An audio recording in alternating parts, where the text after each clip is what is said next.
존경하는 23만 목포 시민 여러분, 박창수 의장님을 비롯한 선배 동료 의원 여러분, 그리고 김종식 시장님을 비롯한 관계 공무원 여러분, 방청해 주시는 방청객 여러분, 언론인 여러분, 안녕하십니까? 더불어민주당 김수미 의원입니다.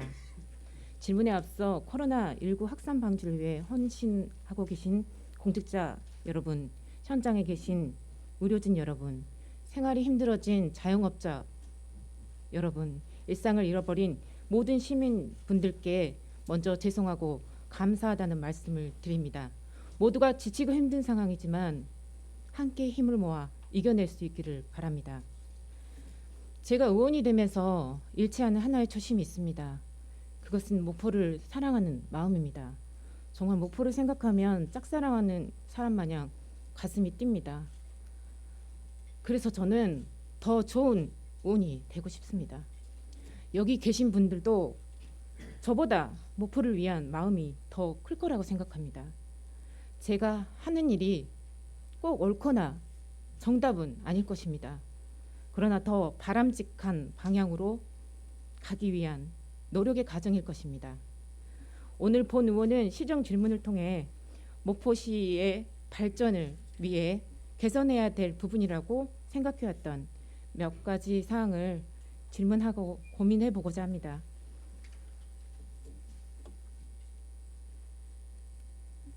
첫 번째, 교통 안전에 관하여. 두 번째, 목포시 출차 출연 기간에 관하여.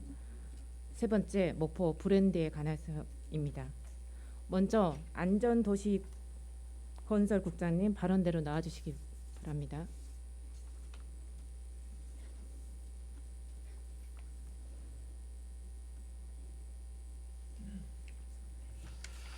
네, 안전도시건설국장 김영석입니다. 네, 자동차의 급격한 증가는 교통사고, 주차 공간, 환경 오염 등 여러 사회 문제로 대두되고 있고, 그중 자동차 사고로 인한 인명, 재산 피해는 현재 사회적으로 우려할 만한 수준에 이르고 있습니다.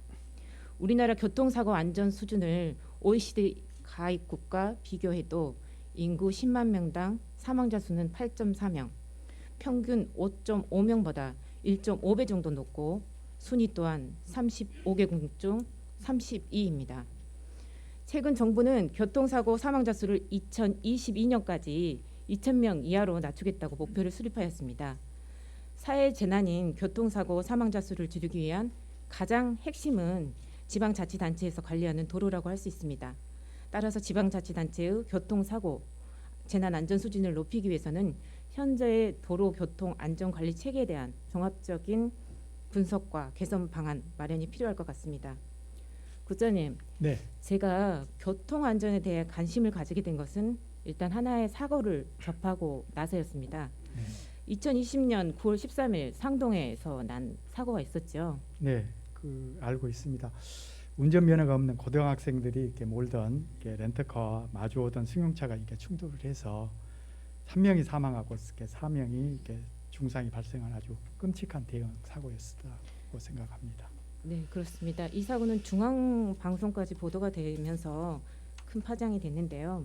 혹시 그 지역의 경우 이런 교통 안전에 대해서 어떤 사고나 민원이 또 있었는지요? 그래서 이제 그 부분에 대해서 저희들이 굉장히 관심을 갖고 지금 현장을 점검을 했습니다. 그리고 그 주변에 대해서 교통사고에 대해서도 한번 이렇게 체크를 했습니다. 교통사고가 발생한 이렇게 상동 지역은 작년에 교통사고 발생 건수가 전체 이렇게 459건이나 굉장히 많았습니다. 위험별로 보면 신호 위반이 48건이었고요. 또 안전거리 미확보가 15건이고 안전운전 의무 불이행이 270건 해서 이렇게 종류가 다양한데 아주 문제가 이렇게 있다고 생각을 합니다. 그리고 또 민원은 불법 주정차 단속 요청이 또 많았었고요. 또 퇴색된 차선 도색 요청 민원들이 이렇게 있었습니다. 네, 국장님 좀 파악이 저번에 여쭤봤을 때는 잘 안 됐었는데 파악이 잘 되고 계셨네요. 네네. 근데 사고 후에 그럼 이 대책들이 이루어졌습니까?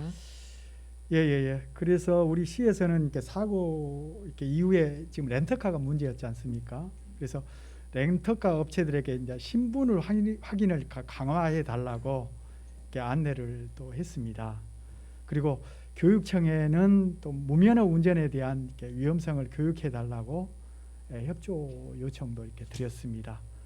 그리고 가장 중요한 사고 후에 곧바로 또 시장님께서도 말씀했습니다만 3,100만 원 사업비를 들여서 콘크리트형 중앙 분리대 210m를 설치를 했고요.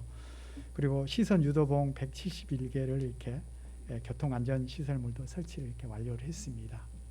네, 제가 보더라도 이 부분은 파장이 커서인지 곧바로 교통행정과에서 대처를 보였고 가장 좀 발빠른 또 대처를 보였다고 보여집니다. 예. 그러면서 저는 이 사고를 접하면서 교통사고 발생 현황이 어떻게 되고 그에 따른 지역의 사고를 파악하고 있는지 궁금해졌습니다. 그래서 교통행정과에 자료를 요청했는데요. 제가 받은 자료는 이겁니다. 2017년부터 현재까지 교통사고 건수와 어느 지역에서 교통사고가 가장 많이 발생했냐 이걸 물어봤더니 목포경찰서 경비교통과 유선상 지역 추출 불가능 이런 답변을 받았습니다. 그래서 제가 이 이상은 자료가 없냐라고 여쭤봤는데 없다고 하셨습니다. 네. 그래서 어쩔 수 없이 저는 제가 직접 목포시의 교통 상황에 어떤 사고가 일어났는지 확인을 해봤어야 했습니다. 네. 그래서 지금 현재 목포시의 인구는 22만 9,861명 그리고 자동차 등록 대수 19년 기준입니다. 10만 9,828대 도로 용장은 476km 총 발생한 교통사고 건수는 1,818건 또 사망자 수는 13명 부상자 수는 3,127명으로 나타났습니다. 코로나19로 사망한 전남의 수가 4명인 수치에 비하면 목포에서 발생한 교통사고 사망자 수가 13명이라는 것은 높은 비율임을 알 수가 있습니다. 그렇지 않습니까, 국장님? 네, 그렇습니다. 부장님, 그러면 목포시가 교통사고율이 어느 정도 많게 보여지는데 전남에서 몇 위 정도 되실 것 같습니까? 정확한 그 부분은 모르시겠죠. 지금 우리가 제가 교통사고와 확인을 해봤습니다. 예. 해본 결과 전남 순위가 사고 건수 보시면 22 꼴등이고요. 자동차 1만 대당 22, 인구 10만 명당 22, 도로 10km당 22. 어떻습니까, 국장님? 생각보다 교통사고율이 많고 순위가 너무 낮죠. 예. 그래서 저희들이 제가 생각하기는 이제 하위권으로 생각을 했었습니다.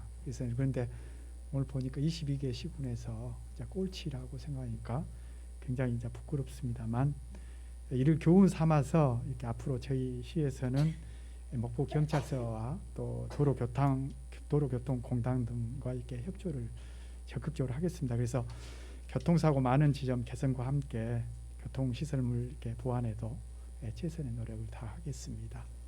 근데 이런 부분, 미안합니다. 네, 교통사고가 어디서 발생한지를 아셔야 되는데 그런 부분들을 확인조차 할 수 없었다는 겁니다. 그래서 제가 어떤 사고가 많고 어떤 지역에서 발생하는지 살펴봤더니 저는 쉽게 찾을 수 있었습니다. 목포시 어린이 보행 사고 다발 지역 같은 경우는 전남 7곳 중에서 3곳이 나왔는데요. 용해동, 상동, 오감동이 가장 많이 발생하고 있었습니다. 지도로 보면 이 정도의 위치에서 발생을 하고 있었고요. 또 노인 사고 다발 지역 같은 경우는 산정동, 대성동, 호남동, 영담동, 명륜동 지도에서 쉽게 찾을 수 있었습니다. 네. 그래서 이런 부분들이 자전거 사고 다발 지역도 역시 찾을 수 있었고요. 신호 위반 사고 다발 지역, 중앙성 침범 다발 지역 이런 부분들이 쉽게 제가 통계적으로 찾을 수 있었던 부분입니다. 이런 상황에서 국장님 왜 교통행정과에서는 이런 부분들을 경찰에만 의지하고 전혀 찾지 않으셨을까요? 이거에 의문을 제기를 하고요. 네. 이 교통사고가 발생했던 것을 정확하게 파악하고 어떤 문제점이 있는지를 알게 된다면 네. 어떤 시설을 해야 되는지 그리고 어떤 부분을 강화해야 되는지 답이 나올 거라고 생각합니다. 네. 국장님, 교통안전지수 아시고 계시죠? 네. 교통안전지수가 알고 있습니다. 뭔가요? 그 교통안전지수는 이렇게 전국 그 229개 지방 자치단체별 교통사고 발생 건수와 함께 사상자 수를 이렇게 바탕으로 이렇게 지자체의 지역 규모를 고려해서 교통안전 수준을 평가한 이렇게 지수로 알고 있습니다. 2005년도부터 이렇게 도로교통공단에서 시행을 하고 있더라고요. 그렇습니다. 그래서 제가 그럼 교통안전지수는 우리 목포시가 얼마나 되나 살펴봤습니다. 18년도에도 D등급이었는데요. 19년도에도 역시 D등급을 차지하고 있었습니다. 49개 지자체 중 35위를 차지하였고요. 마이너스 0.3%의 개선율을 보였습니다. 국장님, 그러면 우리 목포가 교통안전지수가 취약한 부분 어떤 부분이라고 보여지십니까? 그래서 저도 부끄럽습니다만 이번에 의원님께서 시정 질문한다게 좀 공부 좀 했습니다. 지금 참 부끄럽습니다만 그 우리 시는 이제 교통약자 영역 중에 그 2등급에 속하는 어린이 사고가 취약한 것으로 이렇게 나타나서 대책이 시급합니다. 그래서 내년도에 10개 사업에 8억 3,600만 원을 투입을 해서 어린이 교통사고 예방에 역점을 두고 이렇게 추진을 이렇게 하도록 그렇게 하겠습니다. 네, 그렇습니다. 지금 교통안전지수를 보면 저희는 교통약자에 대한 부분이 많이 부족했습니다. 특히 어린이 노인 부분 교통약자 중에서도 어린이 부분에 대한 부분이 극히 취약한 점으로 나타났는데요. 네. 어린이 보호구역 저희가 몇 군데 지정돼 있나요, 국장님? 어린이 보호구역은 초등학교 33개소가 지정이 되어 있습니다. 그리고 특수학교가 1개소가 있고요. 또 유치원 정설 유치원 27개소, 또 유치원은 18개소, 보육시설 또 22개소로 해가지고 총 101개소가 이렇게 보호구역으로 지정이 되어 있는 상황입니다. 그럼 노인 보호구역은 몇 군데인가요? 노인 보호구역은 4개소인데 목포시 노인복지관 위치해 있고요. 하당 노인복지관, 또 이랜드 복지관, 또 목포진 옆에 있는 하나 노인복지관이 4개소가 되어 있습니다.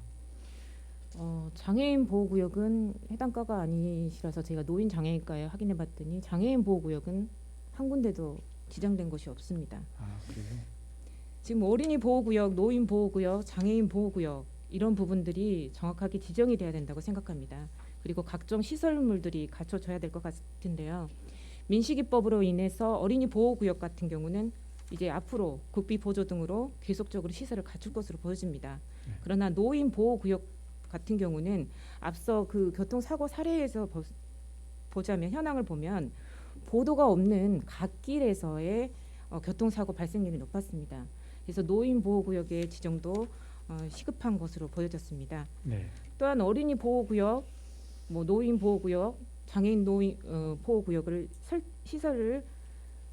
시설물만 해야 되냐라는 것을 저는 또 의문을 제기합니다. 시설물만을 위한 시설물은 지향하셔야 된다는 겁니다. 네. 제가 한 가지 예를 보여드리겠습니다. 이 교통 안전을 위한 스마트 기법을 활용한 고양시인데요. 초등학생 보행 안전 스마트 사물 인터넷 보행로 사업을 했습니다. 횡단보도에 접근하는 어린이에게 스마트 앱을 통해서 차량 접근을 알려주고요. 바닥 경광등이 안전 신호를 해주면서 운전자에게 어린이가 보행하고 있다라는 사실을 사전에 공지해주는 시스템입니다. 그런데 이런 시스템 무조건 갖추는 것이 문제냐? 그건 아니라고 봅니다. 왜냐하면 이 고양시가 특별히 이런 부분에 대해서 우수 사례로 지정된 거는 2020년 주민생활 혁신 사례 확산 지원 사업으로 채택이 됐기 때문입니다. 네. 문제를 먼저 찾고 구체화했습니다. 그리고 주민들이 관련 부서와 협의를 했고요. 지역 특성을 반영했습니다. 명확한 이해관계자와 타겟을 설정을 하게 되면서 이런 시설물들을 설치하게 됐습니다. 말하는 스마트 알림판, 제한 속도 알림이. 가장 중요한 거는 나중에 시민들의 반응이었습니다. 시민 만족도 조사 결과 90% 이상이 긍정적이라는 답변을 했고 차량 속도가 20% 감소했습니다. 이런 모든 부분은 주민의 의견 수렴을 통해서 이루어졌기 때문에 주민의 만족도가 증가됐다는 것입니다. 네. 또한 고양동 주민들이 스마트 도시팀에게 감사패를 드리면서 행정에 대한 신뢰도 높였습니다. 이런 부분들이 앞으로 우리 행정이 나아가야 될 방향이 아닌가 싶습니다. 네. 부장님 어떠신가요? 그래서 지금 방금 화면으로 보여주셨던 스마트 횡단보도 그리고 스마트 교차로 지금 그걸 저희들도 지금 업무 연차를 하고 있고요. 내년에는 스마트 횡단보도 또 스마트 승강장 그래서 저희들이 국토부에 공모를 한번 이렇게 할 계획으로 지금 우리가 지금 이렇게 추진 중에 있습니다. 그래서 내년에는 우리가 공모에서 이렇게 선정이 되면 우리 시비 한 6억 그리고 국비가 한 6억 정도에서 12억 사업비를 들여서 아까 말씀하신 횡단보도라든지 교차로 또 승강장 그런 부분에 대해서는 의원이 말씀하신 대로 적극적으로 이렇게 추진을 하도록 그렇게 하겠습니다. 네, 그리고 국장님 이번 행간 때 제가 지적하기도 했는데요. 목포시 교통대책위원회 그리고 목포시 교통안전대책위원회 2020년도에 한 번이라도 열린 적이 있나요? 네, 금년도에는 아시다시피 코로나19 때문에 이렇게 개최된 적이 없습니다. 그리고 목포시 교통대책위원회 경우에는 2017년에 교통도시 정비 기본계획 중간 용역 보고회 때 이렇게 개최된 적이 있습니다. 그리고 또 교통안전대책위원회도 있습니다만 이것은 또 경찰서에 설치된 교통안전시설 심의위원회에서 심의를 이렇게 하게 되기 때문에 미개최되고 있습니다. 그래서 제가 실무진과 의논을 해봤더니 기능이 두 가지가 좀 유사하거든요. 그래서 두 위원회를 통합을 해서 교통안전 주요 정책과 이렇게 업무를 이렇게 심도 있게 다뤄가지고 교통 예방에 이렇게 노력할 수 있도록 그렇게 한번 하겠습니다. 네, 교통안전정책심의위원회로 통합을 해서 심도 네. 있는 그리고 주요 정책 기본 계획을 수립해 주시기를 좀 부탁드리겠습니다. 예, 그렇게 하겠습니다. 그리고 교통사고가 많은 지역 또 교통안전지수 D등급에 오명을 벗기 위해서 국장님이 이제 앞서 뭐 여러 가지도 말씀하셨지만 더욱더 또 노력해 주시고 강화해 주실 거라 믿습니다. 네네. 그렇게 해 주실 수 있겠습니까? 네, 그러겠습니다. 금년 3월에 시행된 민식이법으로 해서 어린이 보호구역에 이제 불법 주정차를 이렇게 근절하는 것이 저희들의 숙제입니다. 그래서 우선적으로 이제 홍보를 하기 위해서 초등학교 33개소에 불법 주정차 금지 플래카드를 이렇게 개첨을 했습니다. 그리고 등하교 시간에 1호 초교라든지 연산 초교에 이렇게 실버 교통공사대 이제 12명이 있거든요. 그래서 그분들을 이렇게 어린이 이렇게 보행 안전에 이렇게 도움을 주는 교통 지도를 하고 있습니다. 그리고 가장 중요한 사항은 도로에서 사망 사고율을 낮추고자 합니다. 그래서 교통사고가 잦은 도로의 차량 제한 속도를 이면 도로에는 옛날에는 60km였거든요. 그래서 그걸 과감히 30km로 또 이렇게 낮추고 간선도로는 이제 60km였습니다. 그래서 50km로 이렇게 낮추고 또 이렇게 외곽 도로에는 70km였는데 60km로 이렇게 속도를 이렇게 하향을 이렇게 해서 내년 4월부터 이렇게 전면적으로 한번 시행을 한번 해보겠습니다. 그래서 속도를 낮추기 때문에 교통사고가 이렇게 좀 줄어들고 이렇게 또 보행자에 대해서도 좀 편의가 제공이 될 것으로 생각을 합니다. 네, 앞으로도 저도 교통 안전을 위한 문제적이나 개선책을 생각을 해봤습니다. 그래서 여러 부분들 한 부분이 있는데 국장님하고 여러 소통을 하면서 앞으로 개선이 되도록 노력이 되도록 같이 협조를 하시면 좋을 것 같습니다. 예, 지도 편달해 주십시오. 감사합니다. 네, 성실히 답변해 주셔서 감사합니다. 감사합니다. 국장님 자리로 돌아가 주시기 부탁드립니다. 일괄적으로 시장님께는 마지막에 질문을 드리겠습니다. 두 번째 출자 출연 기간에 대해서 요청드리겠습니다. 기획관리국장님 앞으로 나와주시기 바랍니다.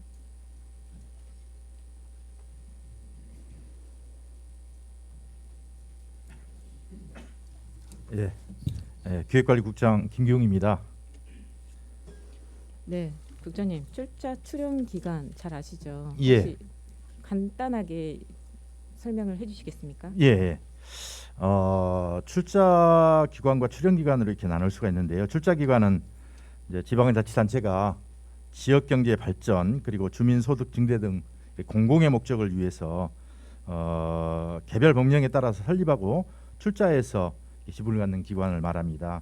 또 출연 기관은 또 지방자치단체가 문화, 예술, 장학 또 이런 연구, 시설 관리 등의 목적을 위해서 조례에 따라 설립하고 운영에 필요한 자금을 제공하는 그런 기관이 되겠습니다.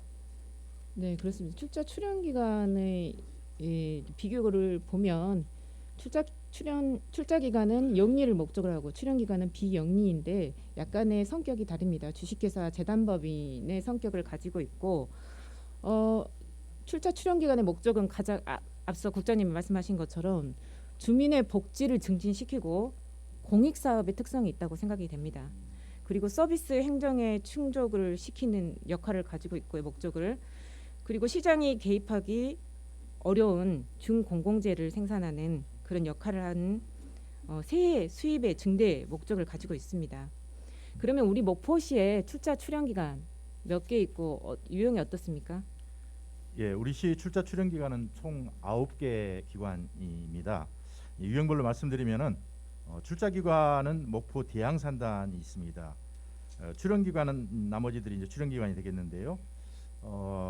공공 의료 서비스를 제공하는 목포시 의료원, 그리고 문화 장학 복지 사업을 하는 문화재단, 장학재단, 복지재단이 있습니다. 또 특별한 기능을 수행할 목적으로 설립된 목포 국제축구센터, 김대중 노벨평화상 기념관 등이 있고요. 수산물 유통 또 지역 수산식품 육성을 위해서 설립된 수산물 유통센터와 수산식품 지원센터가 있겠습니다. 네, 그래서 저도 유형별로 제가 정리를 해봤더니 9개의 기관이 있는데 유형마다 약간씩 다르고 해당 관리하는 부서도 달랐습니다. 그렇습니다. 그래서 사실 출자 출연 기간에 대해서 저희가 전체적으로 그러면 관장하는 분은 누구냐라고 여쭤봤을 때 기획관리국이라고 말씀은 하셨는데 예, 사실 제가 시정 질문을 한다고 하니까 부담스러워하셨습니다. 왜냐 주무 부서가 아니다라고 이야기를 하셨죠. 저희가 이제 총괄 부서이고요. 각 지도 감독 관리 부서가 별도로 있겠습니다. 그래서 저희가 그 부분을 지적해드리고 싶습니다. 출자 출연 기간에 조례에 보면 지금 총괄 부서가 기획관리국으로 돼 있고 출자 출연 기간에 심의위원회 운영과 총괄 현황 관리를 하게 돼 있습니다. 그렇습니다. 그래서 모든 것을 파악하고 관장을 하셔야 되는 부분이 맞습니다. 그 부분은 명확히 해주셔야 될 것 같고요. 그러면 국장님, 이 출자 출연 기간에 대한 자본, 부채, 자산 이런 것들 파악이 되고 있습니까? 예, 그렇습니다. 일단 예. 그 제가 그 내용별로 한번 정리를 해봤습니다. 뭐 예. 그 자세한 금액은 나중에 자료로 주시면 될 것 같은데 네. 제 자본 부분은 보시면 2순입니다. 국제축구센터, 장학재단, 복지재단, 수산식품지원센터, 목포시의료원, 김대중 노벨평화상 기념관, 목포 대양산단, 목포문화재단, 목포수산물 유통센터. 그리고 부채 같은 경우는 또 2순으로 나왔고요. 출자 출연 기간의 자산, 그러니까 부채와 자본을 다 합힌 부분에서는 탑이 이런 식으로 나왔습니다. 국장님, 네. 제가 서면으로 질의를 요청드렸던 수산식품지원센터, 국제축구센터 뭐 이런 문제점을 서면으로 요청을 드렸는데요. 네. 제가 좀 파악을 해봤더니 재무 구조를 좀 살펴봤습니다. 수산식품지원센터의 경우 자본이 27억, 지금까지 추세로 보면 매해 5억에서 6억의 손실을 보고 있습니다.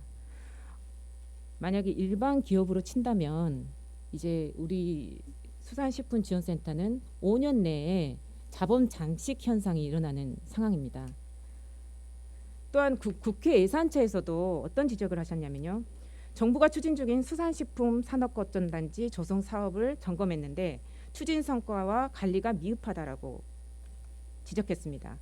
전북 부안, 전남 목포, 영광 등의 거점단지는 매출액이 전년 대비 감소해 사업 계획을 충실히 이행하고 있는지 사업 성과에 대한 검토가 필요하다라는 국회 예산처의 지적이었습니다. 또 국제축구센터도 제가 재무제표랑 다 살펴봤는데요. 2016년 3억 단기 손실이요. 2017년 2억 9천, 2018년 1억 3천, 2019년에는 처음으로 230만 원의 이익을 났는데 실질적으로는 저희가 4억 5천에 그 시공사에 출연금을 줬기 때문에 사실은 4억 5천 정도의 손실을 봤다고 볼 수가 있습니다. 역시 국제축구센터도 자본 잠식의 현상을 보이고 있습니다.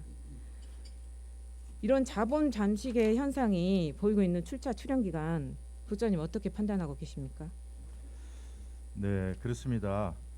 방금 의원님께서 지적해 주신 대로 수산식품지원센터는 자본이 이제 한 2, 3년 정도 이렇게 지금 잠식되고 있는 상황인데요.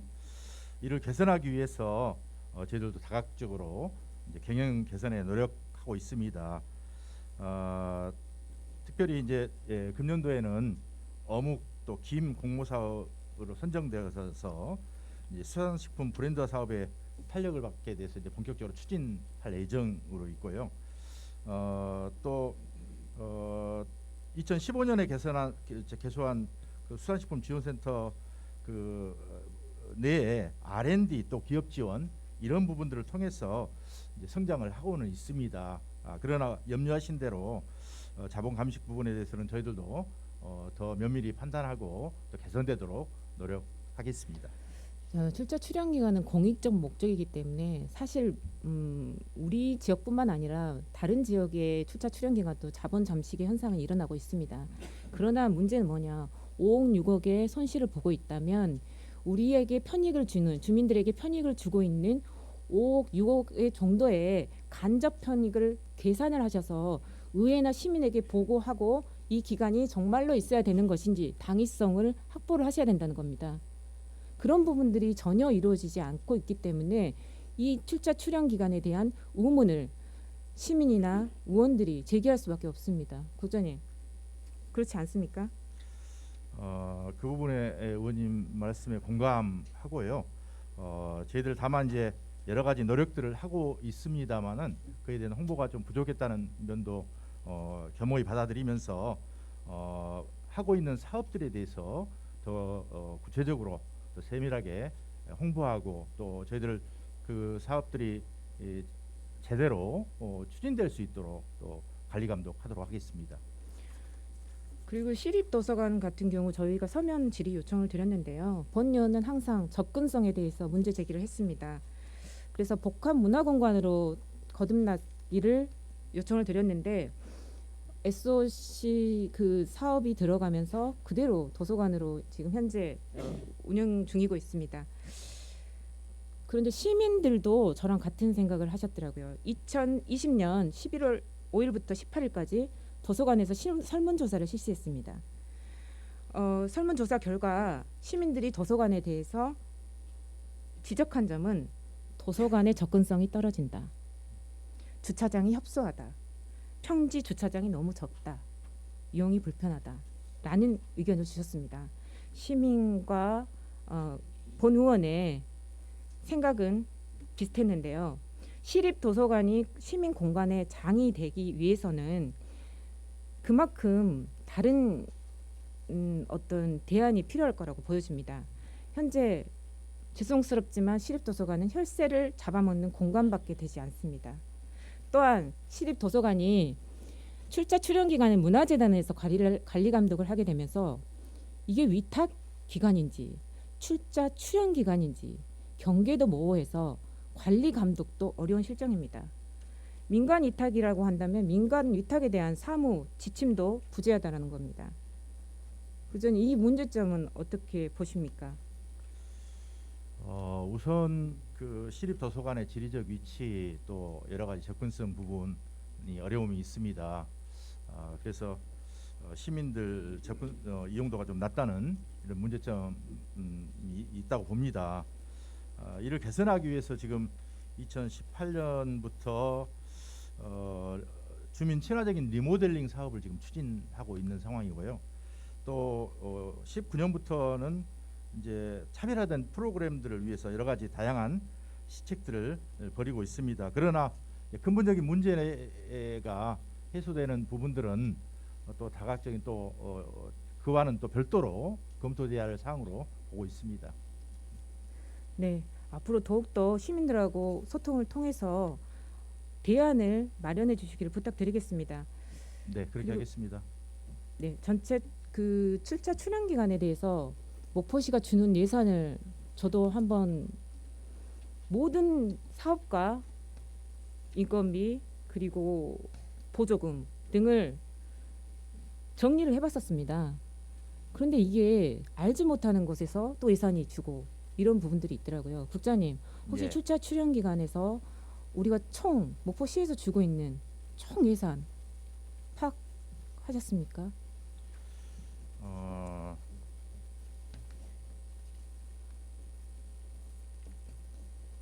저희 이제 목포시에서 각 출연 기관으로 출연하고 있는 금액은 총 6개 기관에 40억 3천만 원을 지원하고 있습니다. 이제 구체적으로 더 말씀을 드리면 이제 인건비로는 10억 2,300만 원, 운영비로 11억 2,200만 원, 사업 경비로 10억 5,500만 원, 기타 경비로 8억 5천만 원 정도를 지원하고 있습니다. 그 위에 사업비와 또 우리가 파견 보낸 공무원들 인건비까지 다 포함이 됐습니까? 제가 포함이 안 된 걸로 알고 있는데. 포함 안 됩니다. 그렇죠. 그거는, 예, 왜냐하면 공무원 제가 보조금 위해서. 대략적으로만 그 정리를 해봤을 때도 100억 원 가까이 되더라고요. 출자 출연 기간에 대해서 간접적으로 주고 있는 사업이라든지 그리고 우리가 파견 보내는 공무원까지 뭐 포함을 한다면 말이죠. 지금 목포시의 재정 자립도가 몇 %죠, 국장님? 저희가 당초 예산을 기준으로 하면 19.16%고요. 그 정도 되시죠? 최종 예산 기준은 15.26%가 되겠습니다. 우주 재정 자립도가 낮은 이런 시일 경우 출자 출연 기간에 대한 부담은 커질 수밖에 없습니다. 매년 뭐 100억 정도가 나가고 있다면 이거는 정말로 주민의 편익이 제대로 반영되지 않는다면 필요한 곳인지 아닌지를 명확하게 판단해야 될 시점이 아닌가 싶습니다. 국장님, 제 임금 체계를 좀 살펴봤습니다. 출자 출연 기간에. 근데 보니까 연봉 추이를 좀 살펴봤습니다. 2015년부터 해마다 좀 다르기도 하고요. 기간마다 또 다릅니다. 연봉 추이가요. 어떤 경우는 심각하게 이 김대중 노벨 평화 기념관 같은 경우는 2017년도에 연봉이 2억 4천이던 분이 지금은 또 3,100만 원 정도로 이렇게 내려왔네요. 그래서 제가 놀랐습니다. 어떻게 이렇게 고무줄 임금이 되지? 목포시에서는 어떻게 관리를 하시는 거지? 라는 생각이 들었습니다. 이게 뭐 직원이나 임원, 기관장들의 이 급수나 임금이 제도화돼 있습니까? 이거는 이제 각 기관별로 기관의 특성이 있고요. 또 맡고 있는 역할 등에 따라서 전문직 분야가들이 있기 때문에 이제 이 분야가 각각이 좀 차이가 납니다. 그래도 한 기관에서 저렇게 높은 차이가 날 정도라고 한다면 문제점으로 지적하지 않을 수가 없습니다, 국장님. 뭐 정관을 바꿔서 그랬다고 한다면 사실 지방자치 그 법률에 의하면 지방자치단체장에게 정관을 협의를 하셔야 되는 부분도 있고요. 여러 가지 문제점이 있기 때문에 앞으로 이 부분을 확인을 하셔서 대책을 세워 주셔야 될 거라고 보여집니다. 그리고 이 또 한 부분- 가지 예. 궁금한 게 있는데 예. 국장님, 지금 지방자치단체 출자 출연 기관의 운영에 관한 법률이 있습니다. 거기에 보면 의무와 책임을 이행하지 않고 게으리한 경우 심의위원회에서 심의 의결을 하고 그 임원을 해임하거나 그 임명권자에게 해임을 요구할 수 있다. 그리고 그 출자 출연 기관으로 하여금 손해배상을 청구할 수 있다라는 그 법률이 있습니다. 이렇게 손해배상을 한 번이라도 청구해 본 적이 있으신지요? 우선 방금 전에 말씀하신 내용에 대해서 잠깐 설명 먼저 드리겠습니다. 각 기관마다 이제 특성에 따라서 그렇습니다만은 이제 각 기관끼리 이렇게 비교하기는 어렵고요. 다른 시군 또는 다른 지자체의 동일한 종류의 이제 어떤 단체 기관과는 저희들이 비교를 좀 해볼 수는 있겠습니다. 예, 그런 것들을 비교해서 검토해야겠다는 말씀드리겠고요. 네. 지금 방금처럼 이렇게 해임 요구하거나 또는 손해배상 청구를 하는 사례는 아직까지는 없었습니다. 저희가 업무 보고를 받으면서 손해배상을 청구해야 되겠다라고 저 본의원이 느낀 적이 한 번 있습니다. 축구센터 같은 경우 퇴직금을 적립하지 않는 상황이 있었죠. 목포시가 보존을 해주는 부분이 있었습니다. 이런 부분은 사실은 저희가 보존해 줄 것이 아니라 그 전에 기관을 맡았던 분에게 손해배상을 청구해야 될 상황이 아닌가 싶었습니다. 구자님 어떻습니까? 네. 이 퇴직 적립금의 부분은 사실은 이제 우선 적립되도록 해야 되겠죠. 그런데 이제 운영상 이런 부분이 발생된 건데요. 이제 근로자 퇴직급여 보장법에 따르면 이제 이럴 경우에 이제 재정 안정화 계획서를 연금 관리 기관에다가 제출을 해서 이제 3년 정도 이렇게 유예를 받도록 하고 있습니다. 그래서 이제 지금 그렇게 처리하고 있는 상황이고요. 앞으로는 이게 퇴직 적립금이 가능하면 우선 적립되도록 이렇게 공고하도록 하겠습니다. 네, 출처 출연 기관의 운영 심의위원회를 구성해서 꾸리고 있는데요. 법률에 보면 학식과 경험이 풍부한 사람으로 위촉하게 돼 있습니다. 출처 네. 출연 기관에 대해서 경영에 대해서 학식과 경험이 풍부한. 그러면 저희 목포시 같은 경우는 그런 분으로 위촉이 돼 있는지요? 네, 그렇습니다. 저희들 위원님들 중에는 이제 경영 또 경제 분야 교수님 등 전문가를 또 위원으로 위촉해서 하고 있고요. 또 이제 여러 가지 그 문화, 의료 또 주민 복리적인 것도 있기 때문에 기능도 있기 때문에 시민 사회단체 추천도 받고 있고요. 또 시의회 추천을 받아서 이렇게 구성되고 있습니다.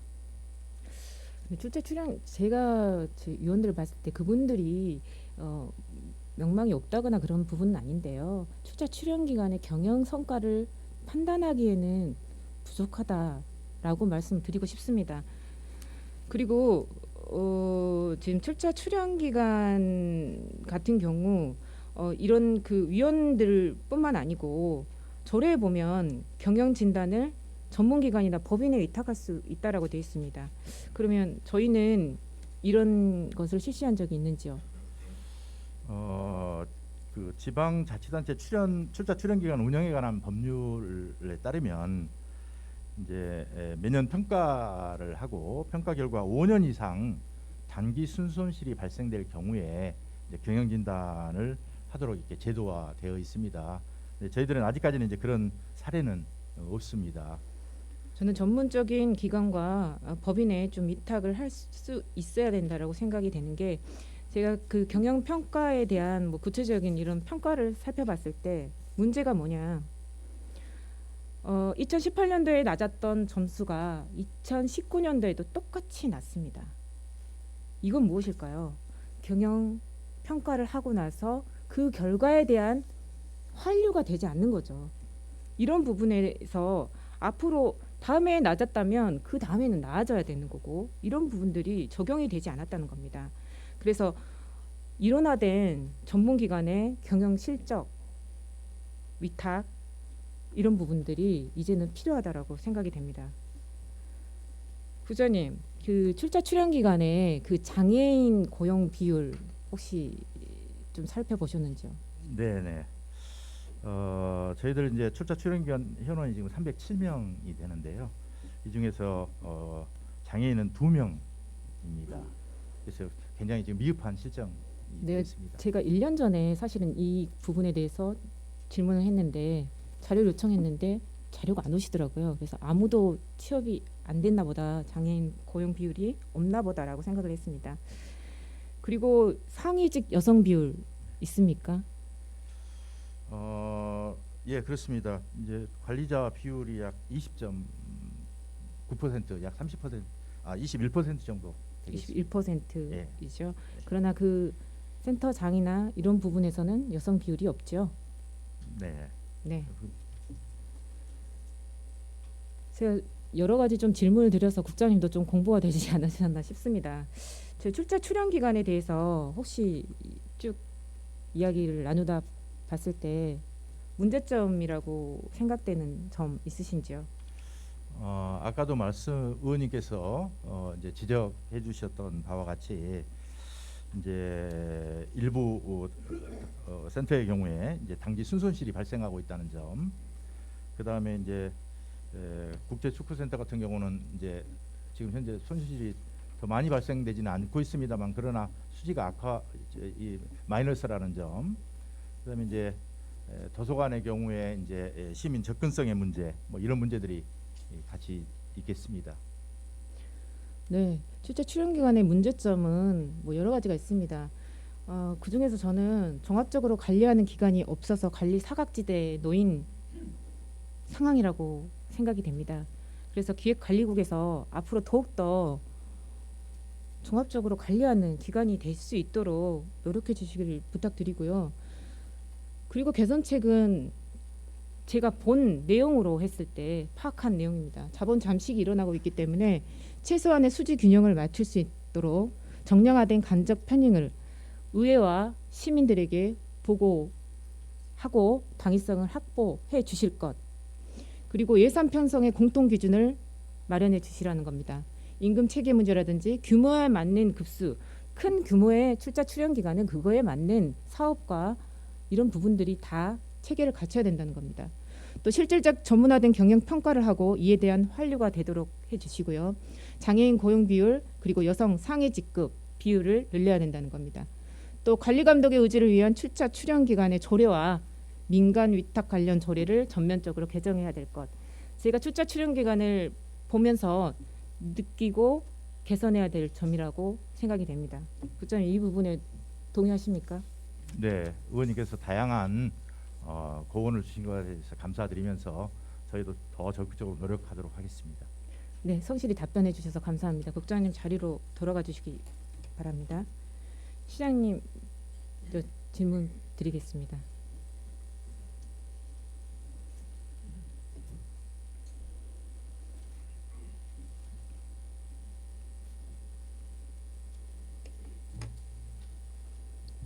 네, 시장입니다. 네, 시장님, 앞서 출자 출연 기간에 이제 이어서 말씀을 드려야 될 것 같습니다. 출자 출연 기간 제대로 된 운영을 위해서는 사실 지자체장의 확고한 의지가 필요할 것 같습니다. 지금 관리 사각지대에 놓였다. 근데 사실 시장님이 모든 이 출자 출연 기간에 장인 경우도 있더라고요. 그렇지 않습니까? 네. 만약에 이게 제대로 운영이 안 됐다면 누구 잘못이죠? 전반적으로는 시장한테 책임이 있다고 봅니다. 네, 저도 그렇게 생각합니다. 시장님이 전체적으로는 책임을 지셔야 되는 부분이 있습니다. 그래서 앞으로 이 경영 평가가 형식적으로 이루어지지 않고 제대로 이루어질 수 있도록 시장님께서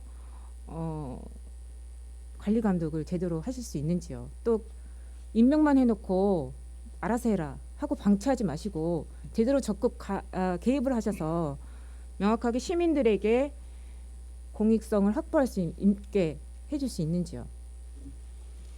네, 지금 오늘 우리 김수미 의원님 여러 가지 아주 좋은 대안도 제시해 주시고 지적을 많이 해주셨는데, 사실은 저도 그 경영 측면에서 어떻게 하면은 그 조직을 경영을 좀 잘해야 될 건가, 특히 독립재산제를 운영하고 있는 저런 어떤 출자 출연기관에 대해서 어떻게 우리 행정 재정 지원을 좀 줄이고 독자적으로 경영 개선을 해가지고 최소한도 수직균을 맞춰 나갈 건가, 그 부분에 상당히 관심이 많습니다.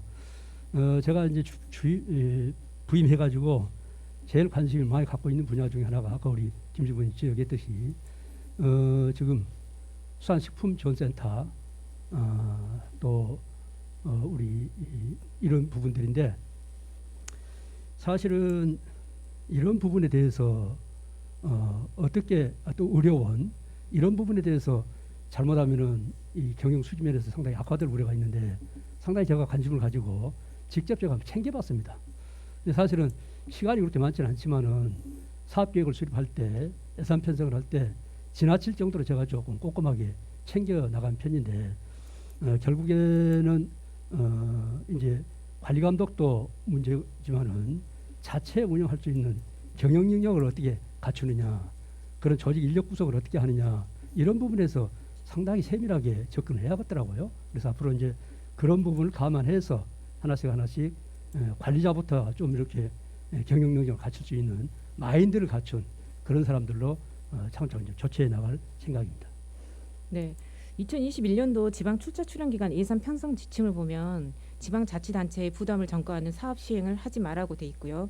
또 세액 수입을 증대할 수 있는 예산을 편성해라라고 돼 있습니다.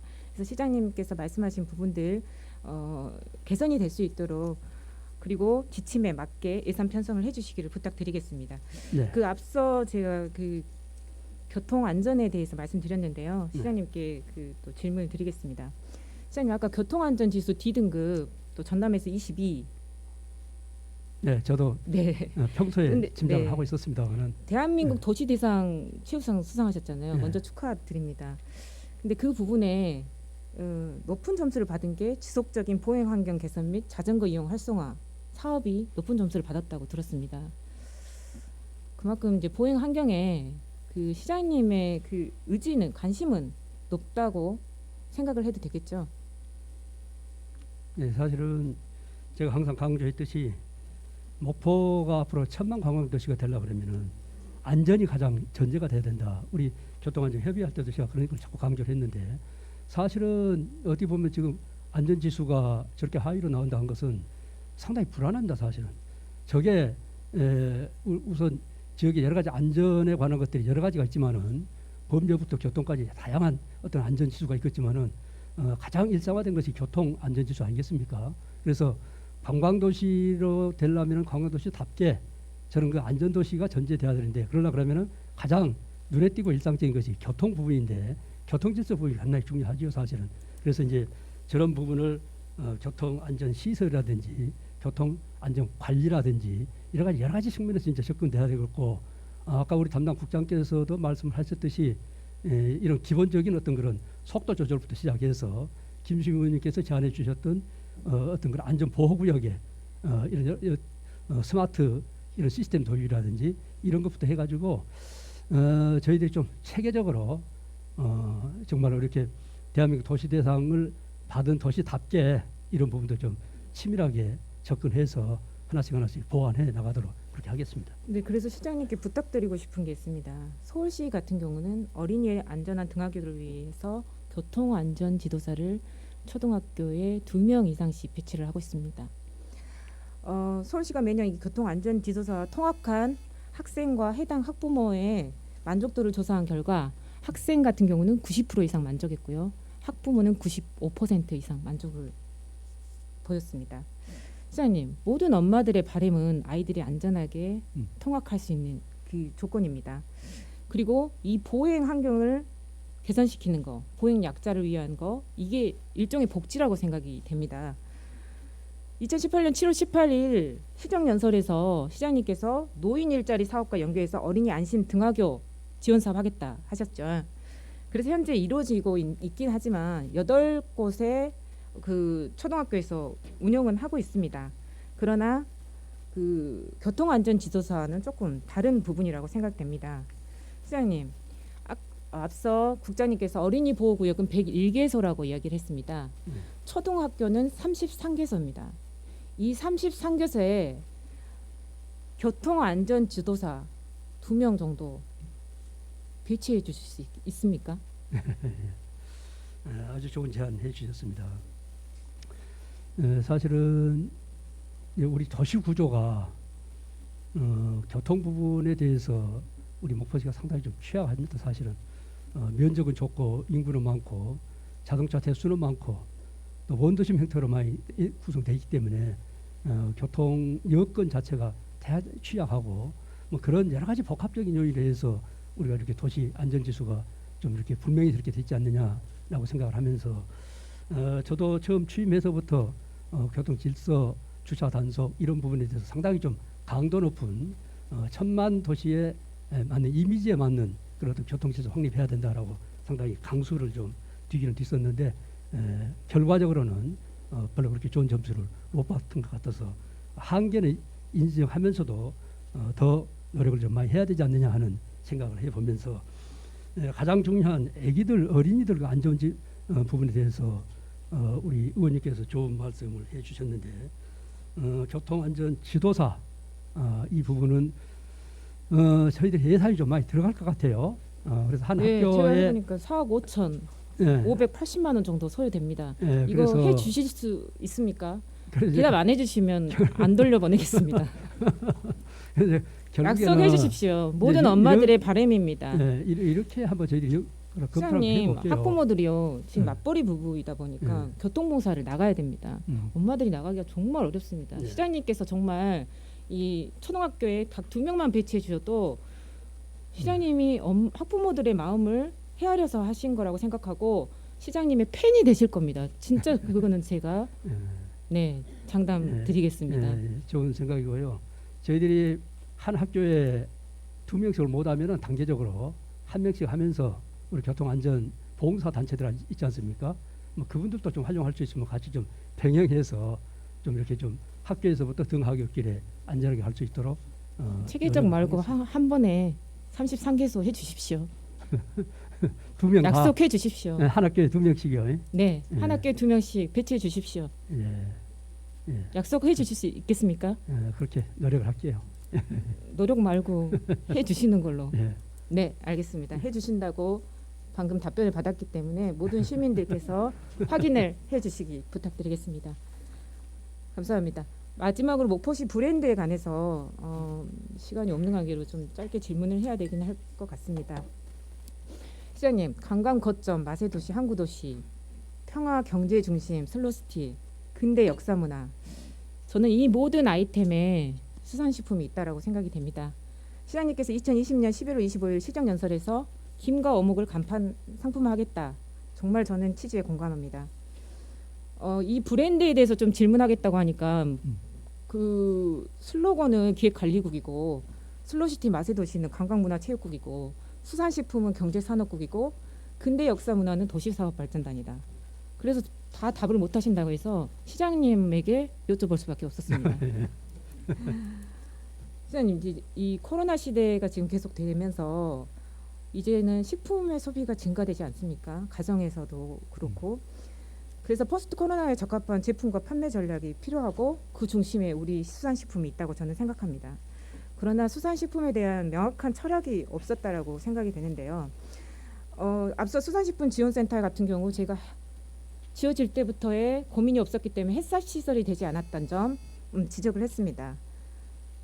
그리고 앞으로 어묵 가공 시설과 수산식품 수출 단지 여기에는 햇삽 시설이 되겠죠. 근데 저는 궁금한 것은 앞으로 새로 이전하게 될 수협에 햇삽에 버금가는 시설이 설치돼야 된다고 생각이 됩니다. 이 부분 시장님은 어떻게 생각하시는지 좀 여쭤보고 싶습니다. 네, 사실은 이 식품의 공통 브랜드를 만든다고 하니 상당히 쉽지가 않습니다. 아시다시피 우리 목포는 와서 보니까 목포 어보라고 우리 수산식품에 대해서 공통 브랜드를 만들어놨는데 거의 활용이 안 되는 것 같고 저도 다른 데 있을 때 이 공통 브랜드 식품에 대해서 붙여보려고 무척 노력을 많이 해봤는데 각자 이 회사별로 자기 브랜드가 다 있습니다. 자기 브랜드가 다 있고 그걸 갖고 이제 마케팅을 하고 있기 때문에 어디 전체를 하나로 묶은 공통 브랜드를 만든다고 하는 것이 쓴다고 하는 것이 대단히 어렵고 힘든 것이고 뭐 그래서 다른 지자체들도 이런 부분에 대해서는 좀 개발을 활용하기가 그렇게 쉽지가 않는데 다행스럽게 이것을 전체 목포 수산물 전체를 공통 브랜드를 하나 만든다 그러면 대단히 어려웁니다. 가짓수도 많고 어렵기 때문에 저는 차라리 네, 공동 부분별로. 브랜드가 아니고 수협에서 지금 원물이 우리가 활용을 하게 되지 않겠습니까, 시장님? 그러게 된다면 수협 자체도 햇삽에 버금가는 시설이 돼야 그 가공과 생산이 되는 과정에서 신선도를 유지를 할 수 있다는 거죠. 그러니까 지금 코로나 백신 같은 경우 콜드 체인 강조하지 않습니까? 그러나 이제 식품에도 우리 수산식품에도 전체적인 콜드 체인이 갖춰져야 된다는 겁니다. 그 부분을 말씀드리는 거지 수협이 우리의 하나의 브랜드가 돼야 된다는 말씀은 아닙니다. 그래서 그 부분을 수협이- 고민을 예. 하셔야 된다라고 생각되는 게 어, 굴비하면 가장 유명한 게 뭡니까 시장님 지역 브랜드에서 예? 굴비 영광굴비죠. 영광굴비죠. 예. 그러나 지금 최근 명품으로 부각이 되고 백화점에 납품되는 것은 성산 수협의 굴비입니다. 왜 이렇게 됐을까요? 그 지역에 그 영광에서 예전에 중국산 조기를 이렇게 둔갑시켜서 판매를 하게 되면서 영광 브랜드에 대한 충성도가 떨어진 거죠. 지역 브랜드가 같이 하락을 된 거라고 봅니다. 그래서 저는 목포 수협에 대한 이런 부분들이 정확하게 그 목포시의 수산식품과 맞물려 있다는 거죠. 같이 상생해야 되고 브랜드 이미지, 지역 이미지를 상승시킬 수 있는 효과가 있다는 그 말씀을 드리고 싶은 겁니다. 수협이 독자적으로 브랜드 개발해서 여러 가지 핵심 시설이라든지 갖춰놓고 인증받을 수 있는 그런 시스템 갖춰놓고 독자 브랜드 개발한 데도 많이 있습니다. 그래서 수협이 독자적으로 해도 좋고 또 우리하고 같이 해도 좋고 또 어떤 특정 품목을 갖고 해도 좋고 뭐 이런 것은 여러 가지 방법이 있을 텐데 우리 목포 지금 현재 우리 앞으로 이 부분을 이제 좀 중점적으로 추진해야 될 부분들이 수산식품 수출단지 이 사업하고 우리 지금 현재 하고 있는 수산식품 지원센터 이 두 이제 기관에서 이제 앞으로 이제 진행을 할 텐데 지금 이제 제일 우리가 목포가 조금 비교율을 갖고 있는 부분 중에 하나가 앞으로 이제 김 가공 쪽이라고 보고 또 하나는 어묵 쪽이라고 봅니다. 앞으로 이제 계획에 정부 예산이 두 개 다 100억씩 확보가 됐습니다만은 이제 이 사업을 준비하면서부터 그런 것까지 염두에 두면서 한번 치밀하게 고민하면서 준비를 한번 하겠습니다. 네, 그래서 어묵 부분에서 제가 또 마지막 여러 가지 하고 싶은 말이 많은데 한 가지만 질문을 드리겠습니다. 대부분 시민들이 특정 업체를 겨냥한 것이 아니냐라는 이야기들을 많이 합니다. 의문을 품습니다. 근데 저는 그거하고는 상관이 없습니다. 도비 50억, 시비 50억이 들어갑니다. 그렇다면 이 공공성을 어떻게 담보하고 수익금을 어떻게 환원할 것인지, 지역에 어떻게 배분하고 환원할 것인지 이 부분을 김주희 고민해 달라고 그- 이야기를 드리고 그 부분은 싶습니다. 걱정하지 마십시오. 그건 걱정하지 마시고 제가 그저께 협의할 때도 그런 얘기를 했는데 저는 그런 식으로 일을 않겠습니다. 정말 어렵게 사업을 가져가지고 과거 목포를 한번 명성을 다시 한번 살려보자. 그렇게 해서 공무사업해서 우리가 이런 사업비를 귀한 사업비를 가지고 왔는데 특정 업체들 매실 위해서 예산을 쓴다는 저는 처음부터 그래서 제가 이제 사업을 만들어서 갖고 오는 것도 중요하지만은 그 이후에 기본 격시에서 집행을 잘해야 된다. 이게 우리가 앞으로 해서 목포 어묵이 어떻게 발전할 것이냐 하는 기반 조성 사업에 그런데 예산이 써져야지 그것을 예를 들어서 어떤 특정 업체들한테 나눠주기 위한 이런 예산 이렇게 예산 이 사업계획을 수립하면 안 된다. 그게 저의 어떤 기본 철학입니다. 그래서 그런 부분은 전혀 걱정 안 하셔도 되고 네. 그래서 이제 필요하다 그러면은 이제 기본계획 수립할 때 우리 의원님도 모시고 또 보고도 받고 중간고도 받고 그렇게 할게요. 예, 네. 그렇게 해서 그런 식으로 해서는 산업 기반을 끌고 가는 것이고 목포가 우리나라 대표의 수산식품 도시로 만세 도시로 가는데 어떻게 하면은 이 어묵도 다시 경쟁력을 갖추면서 갖고 갈 것이냐. 기업의 경쟁력을 갖출 수 있게끔 기반 시설 해주고 지원해 주는 거이지 그냥 사업 기관에서 나눠먹기 식으로 해서 끝나버린 그건 저는 절대 옳지 않습니다. 네. 걱정하지 마십시오. 해양 케이블카의 경우도 지역 환원 사업이 되고 있는지 의문이 드는 시점에서 이 어묵 가공 공장 같은 경우도 공공성을 꼭 담보해 주시기를 네, 그렇습니다. 부탁 말씀드리겠습니다. 네.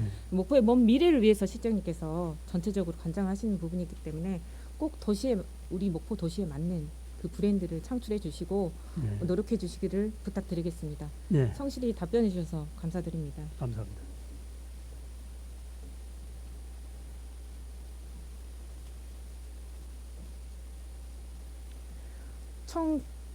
1986년 독일의 사회학자 울리히백은 위험사회라는 개념을 발표했습니다.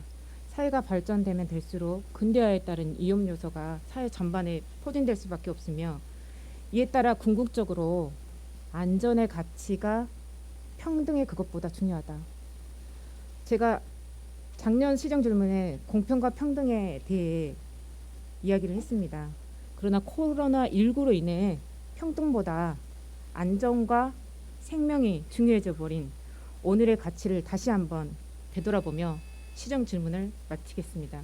끝까지 경청해 주셔서 감사드립니다.